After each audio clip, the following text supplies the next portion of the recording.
ഒരിക്കൽ കൂടി റമദാൻ വന്നിരിക്കുകയാണ്. സ്നേഹത്തിൻ്റെയും സാഹോദര്യത്തിൻ്റെയും മത സൗഹാർദ്ദത്തിൻ്റെയും ബുദ്ധിമുട്ടും വിഷമങ്ങളും ദുഃഖങ്ങളും മനസ്സിലാക്കാനുള്ള ഒരവസരം കൂടിയാണ് ഈ പരിശുദ്ധ റമദാൻ.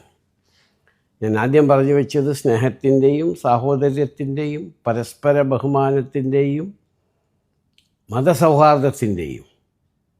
അതെന്താണെന്ന് വെച്ചാൽ ഈ ഉപവാസം എല്ലാ മതങ്ങളിലുമുണ്ട്.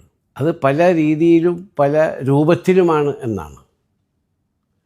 നമ്മുടെ നോമ്പ് എന്ന് പറയുമ്പോൾ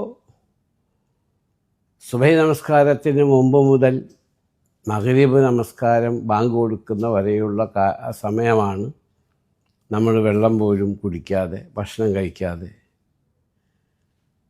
ദൈവത്തിനെ മാത്രം ആലോചിച്ചുകൊണ്ട്.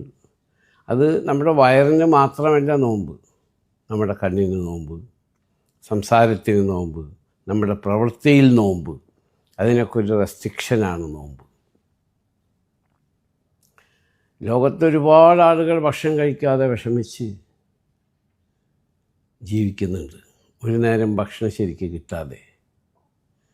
അപ്പോൾ അവരുടെ ബുദ്ധിമുട്ടും വിഷമവും എന്തായിരിക്കുമെന്ന് കൂടി ഈ അവസരത്തിൽ നമ്മൾക്ക് മനസ്സിലാവുകയാണ്. ആയതുകൊണ്ട് നോമ്പ്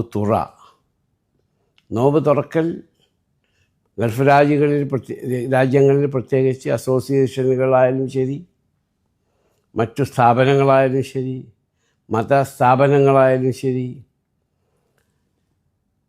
മറ്റു സഹോദര സമുദായത്തിൻ്റെ സ്ഥാപനങ്ങളായാലും ശരി, അവരുടെ ആരാധനാലയങ്ങളായാലും ശരി, ഗൾഫ് രാജ്യങ്ങളൊക്കെ നോമ്പ് തുറക്കാറുണ്ട്, നോമ്പ് തുറ സംഘടിപ്പിക്കാറുണ്ട്.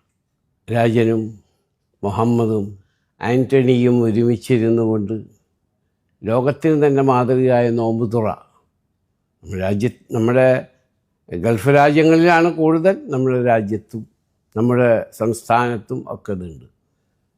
അപ്പോൾ എല്ലാ മതവിഭാഗങ്ങളിൽപ്പെട്ടവരും ഒരുമിച്ചിരുന്ന് നോമ്പ് തുറക്കുക, അതൊരു സാറ്റിസ്ഫാക്ഷൻ കൂടിയാണ്. നോമ്പ് മഗ്രിബ് നമസ്കാരത്തിന് ശേഷം നോമ്പ് തുറന്ന് നമസ്കരിക്കുക, അത് കഴിഞ്ഞിട്ടുള്ളൊരു സാറ്റിസ്ഫാക്ഷൻ, അതൊരു പ്രത്യേക